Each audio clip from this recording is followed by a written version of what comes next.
Welcome to Meeple Mentor. I'm Jared, and we're about to play Cowboy Bebop Space Serenade. Let's take a look. I'll show you how. Feel free to pause the video as needed to follow along with your copy of the game. For your convenience, I've added timestamps in the description to the different sections of the tutorial. Make sure to subscribe and hit the notification bell below the video so you don't miss any of my latest content.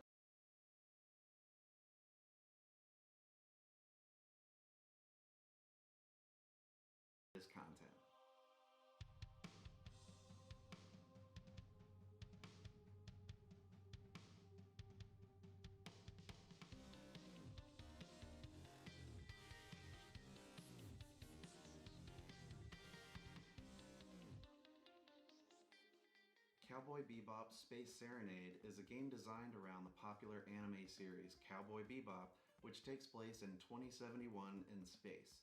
It's a competitive deck building game for up to 4 players. Take on the role as one of the bounty hunters aboard the spaceship Bebop to capture wanted criminals in the galaxy. By capturing bounties, you'll gain rewards that give you renown points. Together, the hunters will finally face off against Vicious, ending with his capture or escape. Whoever has the most renown at the end of the game will win.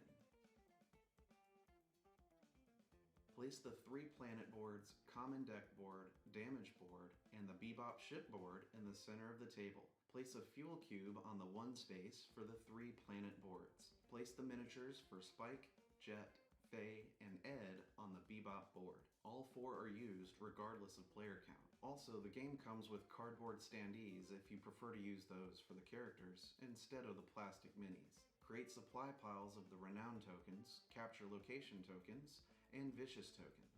Set aside the vicious card and create 3 criminal decks, 1 for each planet. Each should have starter criminal cards. These are the ones with a 0-point value in the sheriff star. Shuffle each separately and draw 1 from each. Place these criminals on the corresponding planet boards. Add the indicated number of capture tokens on the spaces for them. They'll have a resistance pile and an investigation pile. Combine any remaining criminal cards with their corresponding planet deck and shuffle each separately. Now you'll create the criminal draw deck based on the number of players in the game. From each criminal deck, draw cards and create a new draw deck. With 2 players, draw 3 from each deck. With 3 players, draw 4 from each, and with 4 players, draw 5 from each. Shuffle this new deck and add the vicious card to the bottom. Shuffle the bottom 3 cards of the deck so the vicious card will be one of the bottom 3. Place this criminal deck on the big shot stand. Return the unused criminal cards to the game box unseen. Create the damage deck with the 30 damage cards. Each damage card has this red cross icon in the top right corner. Shuffle it and place it on the damage board. Leave room for a discard pile. Create 4 basic decks of 10 cards for the 4 possible players. The basic cards show a B in the top right corner. Each player's deck will have 6 neutral cards and 4 colored cards that correspond to the character. Let everyone choose their character and take the character's basic deck and the character board. Unused characters can be returned to the game box. However, keep all the characters' figures on the Bebop. Shuffle the characters' basic decks and set them face down to the left of their character board. Leave room for the discard pile next to it. Each player should take a fuel cube and place it on the 1 space of their fuel gauge. Create the common deck of 92 cards and shuffle it into a face-down deck added to the common deck board. Reveal the top 5 cards and display them in a row face up near the common deck. This is known as the purchasing area. The jazziest player will be the first player. Turns will go clockwise. The first player draws 4 cards from their shuffled deck, while the rest of the players all draw 5 cards from their decks. Being a deck building game, everyone will have their own deck of cards. While each deck starts the same, over the course of the game, players will get to gain new, stronger cards from the common deck. Sometimes cards in the deck can be permanently removed to make the deck more efficient. Each player's general goal in a deck builder like this are to add new cards to their deck to gain more powerful abilities and create interesting card combos to maximize their effects. The more you buy cards and draw them, or the more you remove ineffective cards, the better you'll optimize your deck. With an optimized deck, your odds of drawing useful cards on your turn are dramatically improved. On a player's turn, they'll play, use, or discard cards from their hand to accomplish different things. At the end of their turn, all the cards they played or still in their hand are discarded into their personal discard pile. Then they'll refresh their hand by drawing 5 cards from the top of their draw deck. Play continues to the next player clockwise. When a player should draw a card but the deck is empty, then they shuffle the discard pile to create a new draw deck and keep drawing the cards needed. To play a card, you'll put a card from your hand face up in front of you. There's no cost to this. The card then immediately provides the resources shown on it, and its effects are triggered. Any text that says "you may" lets the player choose to ignore it. Resolve all the card's effects before doing another action. To gain new cards, players can play cards from their hand to earn woolongs, which are the currency of the game. The total woolongs from cards played can be used to buy the face-up cards in the purchasing area. Newly purchased cards are placed directly in the player's discard pile. Then immediately replace the empty space in the purchasing area with a new common card from the top of the deck. Woolongs can also be used to activate an effect on a card played this turn. Some cards provide you the fuel resource, which is gained and kept between turns. The fuel of a player is kept track of on their player board with the fuel token. Fuel is spent or gained by moving it along the fuel track. No player may store more than 10 fuel at a time. Each of the planets has a fuel movement gauge, which starts at 1 but can be modified in different ways during the game. When a new criminal is revealed after a previous one is captured, but the new criminal card's depicted planet is already occupied, then the gauge moves up 1. If the gauge was already at 3, then the criminal escapes. When a criminal is captured or escapes, the gauge is reset to 1. The two primary ways to capture criminals involve strength and clues. Both are temporary resources that are only usable on the turn they're earned. Some cards provide a strength number, which is used to engage in combat with the criminals. By succeeding in combat, players take the criminals' resistance tokens. However, they'll also draw a damage card for each resistant token earned. Other cards may provide the clues resource, which is used to investigate criminals and capture them by surprise. Doing it this way avoids taking damage while removing capture tokens from their investigation pile. Either way, the criminal becomes weakened and is eventually captured whenever one of these piles is depleted. As criminals are captured, new ones are drawn and take their place. Eventually, the criminal card Vicious is revealed and added to a planet board. The game will end once someone defeats and captures Vicious, or the last card of his movement deck is revealed.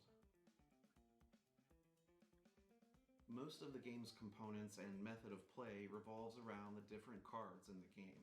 The common deck and all the basic cards that make up players' starting decks are known as action cards. These are the primary cards players will play to gain resources, trigger effects, and do actions in the game. Most of these have a dominant color, which is associated with the character shown in the top left corner of the card. 4 playable characters, so 4 colors.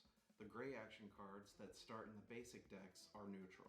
Some action cards also show a different character and color in the box at the bottom. These are known as the card's team effects. The purple color is for the character Jet Black, the orange color is for Radical Edward, yellow for Faye Valentine, and blue for Spike Spiegel. The team effect of a card is only resolved if the character shown is also played among the other players' cards. It doesn't matter the order of the played cards. Once the matching character's card is played, you may return to resolve any team effects from cards already played.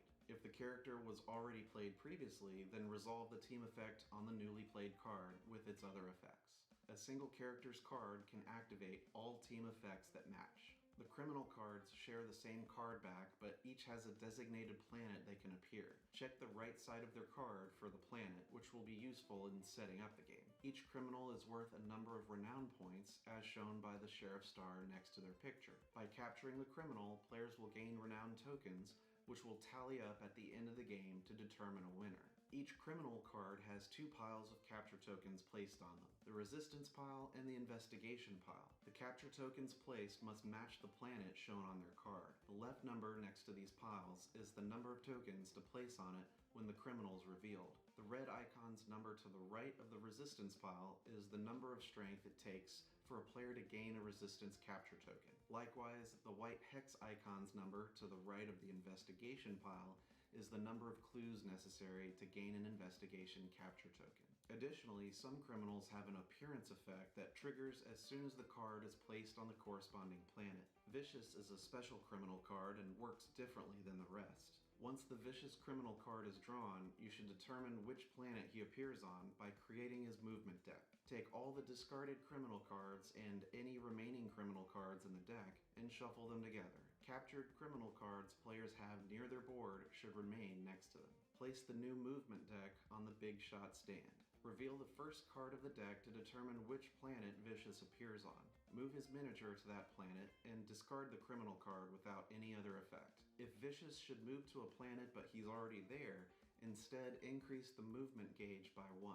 Otherwise, moving him to a planet does not affect the gauges. Vicious's card should sit between the planet boards. Then add the Vicious tokens on his card.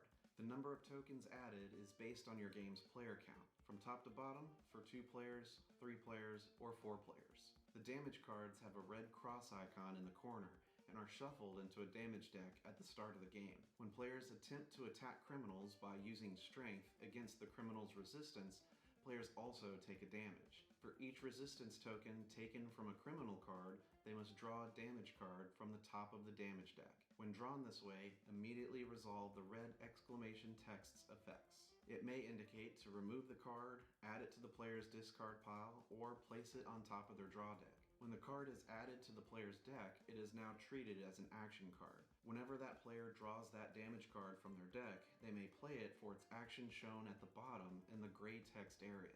Typically, the effect allows the player to remove it from the deck permanently by paying a cost. If not doing the effect, the card is kept and placed in the discard pile at the end of their turn. Anytime the damage deck becomes empty, shuffle its discard pile and create a new damage deck. At the start of a player's turn, they may have 5 cards in their hand drawn from the end of a previous turn. It's possible card effects force them to discard or draw more cards before the start of their turn. In that case, they may have more or less cards to use during their turn. Now they may take as many actions as they like in any order. Cards in their hand can be played for their effects. Resolve the team effect of a card only if the depicted character also has had its card played. Remember, the team effect can be triggered after the card was played if the player plays the matching character's card later in the turn. Some cards have an effect that can modify a movement gauge by plus or minus 1. The player may choose. Action cards from the common deck can be purchased for their Wulong cost in the corner. On a player's turn, they may spend generated Wulongs on the face-up cards in the purchasing area. Immediately draw a new card from the deck to sit in its place in the purchasing area. The purchased card always gets added to the player's discard pile, which will eventually get shuffled and drawn. Multiple cards can be bought on a turn, as long as they have the Wulongs to spend on each. The purchasing area can be completely refreshed by spending 2 fuel. Remove all 5 and draw 5 new cards to form a new purchasing area. The player may choose to move their character between Mars, Earth, Ganymede, and the Bebop. They may move multiple times as well, but must still pay the movement cost with fuel for each location moved to. Each planet shows a movement gauge with its marker representing the current cost. The gauge represents the difficulty of locating a criminal there. Moving to the Bebop always costs 1 fuel, and at the beginning of the game, each planet's movement cost is 1. On your turn, you may choose to use your character's abilities as shown on their player board. Each character has 2 specials, an A and B ability, which are done by spending fuel. Your character's abilities are the ones in your character color extending from their artwork. Check the fuel cost on the left. Fuel will be spent by moving the fuel marker down on the player's fuel track. The other gray text boxes shown are the A abilities of the other characters. As long as you're in the same location as another character, you may spend your fuel to do their A ability. Check page 17 of the rulebook for full descriptions of each character's A and B abilities. The last main action a player can do on their turn is to confront criminals on the planet their miniature is located. I'll explain more on this in a second. Once the player decides they're done taking actions, they declare the end of their turn and move all played cards and cards in their hand to their discard pile. Then they should draw 5 new cards from their draw deck. If trying to draw a card but the deck is empty, then shuffle the discards to form a new draw deck.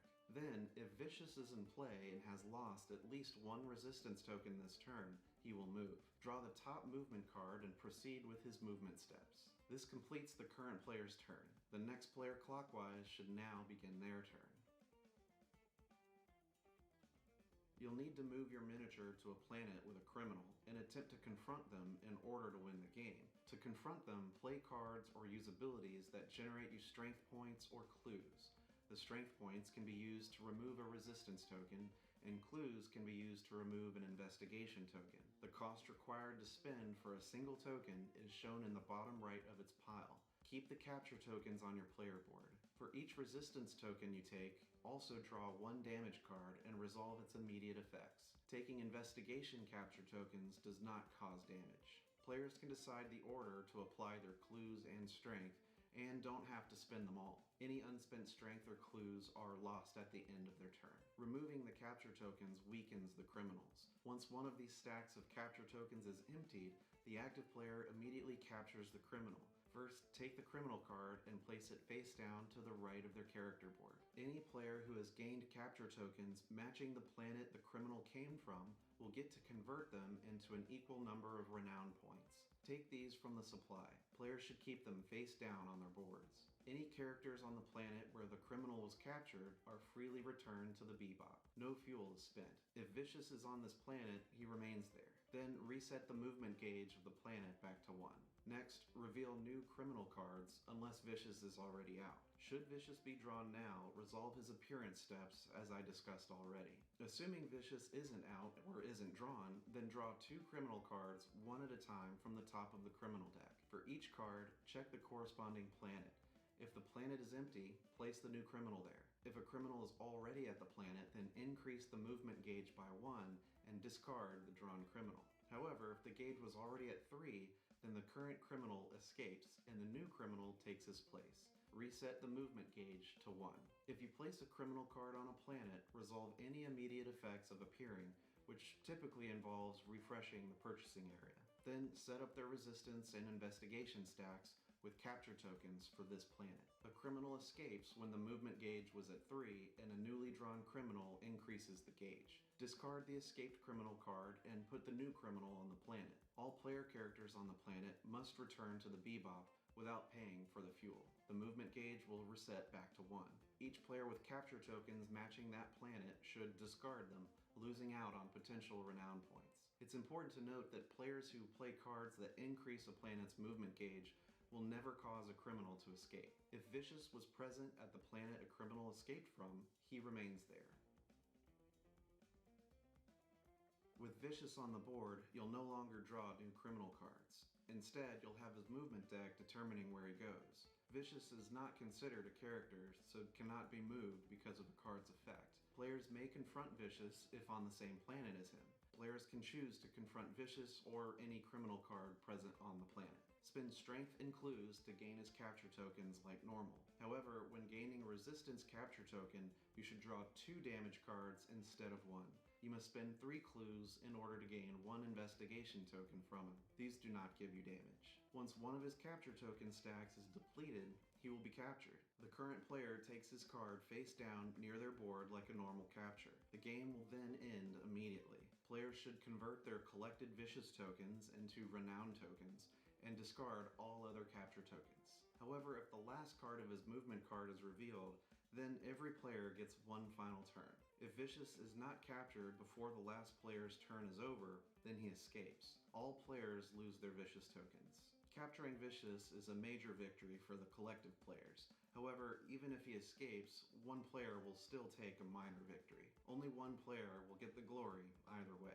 As part of ending the game, remove all remaining criminals from planets and discard all collected capture tokens. These criminals manage to escape, so no renown is earned for them. Each player should count up the renown points on their collected renown tokens, plus the renown points shown on captured criminals they personally captured. The player with the most renown points wins the game. If there's a tie for points, the player with the most captured criminals wins. If still a tie, they share the victory. Cowboy Bebop can also be played solo if you want to take on Vicious by yourself. The game is roughly the same but with a few changes. During setup, create the criminal deck as if for a 3-player game using a total of 13 cards. That will be 4 criminal cards from each planet plus Vicious. When you capture a criminal, still reveal 2 criminal cards and resolve them like normal. When you reveal Vicious, also create his movement deck like normal. On his criminal card, add capture tokens as you would for a 4-player game. Vicious will move at the end of every turn instead of only when he loses a resistance token. Use his movement deck like normal for this. When capturing criminals while Vicious is in play, remember not to reveal new criminals. As the last movement card for Vicious is revealed, you only get 1 final turn to capture Vicious. If you don't capture him before this, he escapes and you lose the game. Should you capture him, add up your renown points and track your score against other solo plays. Try to beat your best and compare your wins against other solo players. Keep the rulebook handy and check BoardGameGeek.com for FAQs and extra content. Check the video description for links to Top Shelf Gamer for token upgrades, SleeveKings.com for a 10% off coupon on card sleeves, and Mr.